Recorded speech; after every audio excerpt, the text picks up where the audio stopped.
जो गलती पांडवों ने करी वो जिंदगी में मत करना। कुछ नहीं था पांडवों के पास। कृष्ण जब लेने गए पांडवों का हिस्सा तो दुर्योधन ने तो साफ मना कर दिया कृष्ण को भरी सभा में कि सुई की नोक से नाप लिया जाए, धरती का टुकड़ा नहीं दूंगा, जाइए। तो भगवान जब लौट के आए तो भगवान बड़े चिंतित हो गए कि मैंने पांडवों से कहा था कि मैं लेके आऊंगा तुम्हारे लिए और मुझे कुछ नहीं ला पाया। तो भगवान को ऐसा लगा क्या सोचेंगे। जब भगवान ने पांडवों से कहा, कुंती देवी से कहा कि दुर्योधन कुछ नहीं देता, मैंने बहुत प्रयास किया, मैंने तो यहां तक कहा कि एक गांव दे दो, नहीं दे रहा, आधा राज्य तो छोड़ो, तो मैं कुछ ले नहीं पाया। तो बहुत अच्छी बात अर्जुन ने बोली थी पांडवों की ओर से कि एक बात सुनिए, आप कुछ नहीं लाए, हमें कोई लेना देना भी नहीं है, हम तो एक ही बात जानते हैं, आप हमारे जीवन में आ गए, बस आप बने रहना, ये सब आता रहेगा। जैसे ये बोला पांडवों ने, भगवान की जिम्मेदारी बढ़ गई। अरे ये तो अब भी मुझे चाहते हैं, मुझे ही चाहते हैं, मेरे साथ कुछ आ जाए अपनी जगह पर, कुछ ना भी आए और मैं रहूं, ये तो ऐसा कह रहे हैं। तो भगवान की जिम्मेदारी बढ़ गई। इसलिए भगवान धन लाए द्वारका से, इनको प्रेरित किया युद्ध करो, इंद्रप्रस्थ बसाया।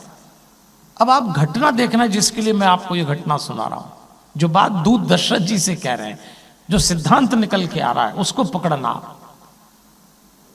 क्यों भगवान का इतना यशगान दूत लगातार किए जा रहे हैं, क्यों हम भी भगवान को सदैव याद रखें।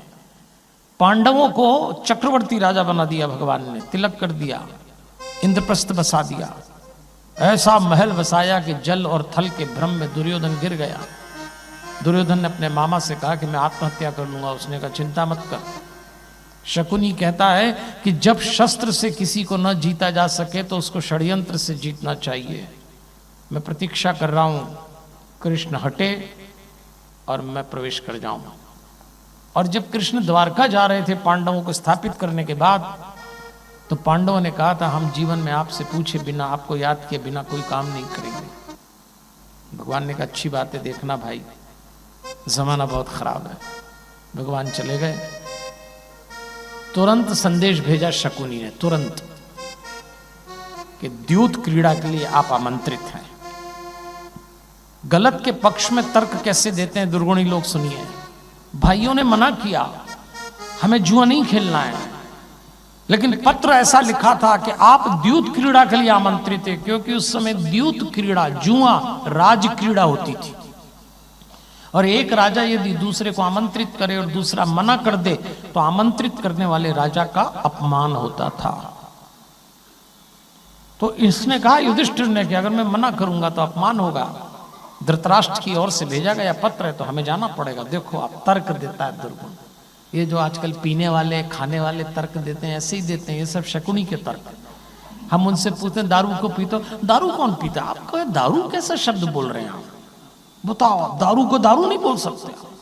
बोले नहीं। तो मैंने कहा फिर क्यों पीते? नहीं वो तो क्या है कि एक्सचेंज पार्टी होती, एक्सचेंज पार्टी में दारू नहीं वाइन पीते हैं। अच्छा, और वाइन कब पीते? बोले एक्सचेंज पार्टी में पीते। हमने कहा क्या एक्सचेंज करते हैं? थॉट एक्सचेंज करते हैं, प्रेस्टीज एक्सचेंज करते हैं। किसको मूर्ख बना रहे हो? ये सब शकुनी की लैंग्वेज है कि द्यूत क्रीड़ा राज क्रीड़ा है, ये सब फैशन है। शादियों में पी लेते हैं लोग, क्यों पीते? फिर पूछो क्यों पीते? शादी में इंजॉय, ये नया काम निकला इंजॉय। अरे काहे का इंजॉय हो रहा है? लेकिन इंजॉय, ये शकुनी की भाषा है, द्यूत क्रीड़ा। और चले गए पांडव। क्या हुआ आप सब जानते हैं, 20वें दांव में द्रौपदी लग गई, सब चला गया। 12 वर्ष के लिए वन चले गए। तब जंगल में भगवान मिले उनको, और भगवान ने कहा कि जब जब संसार में ये सवाल पूछा जाएगा जो आज नई पीढ़ी हमसे पूछती है कि पंडित जी करियर हमको बनाना है, पढ़ाई हमको करना है, स्ट्रगल हमको करना है, लेबर हम करेंगे, 2 पैसे हम कमाएंगे, इसमें भगवान क्या करेगा? तो कृष्ण ने जंगल में कहा था बिल्कुल ठीक कह रहे हैं, तुम्हारे पैसे कमाने में, पढ़ने लिखने में, करियर बनाने में मैं काम नहीं आता, वो मेरे भरोसे करना भी मत, वो तुम्हें करना है।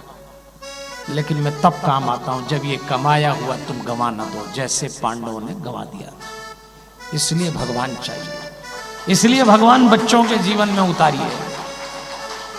इसलिए बच्चों को आज से समझाइए कि बेटा यदि तेरी दादी जरा सा सिर दुखता और राम का नाम लेती तो मजाक मत करना, वो तेरे लिए कवच तैयार करके जा रही है।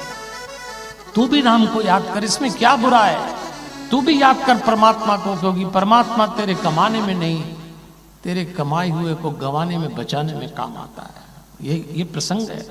जरा सा उस दिन कृष्ण चले गए और शकुनी ने काम दिखा दिया। दुर्गुण तैयारी बैठे हैं जनाब, ईश्वर का कवच हटा और वो प्रवेश कर जाते हैं।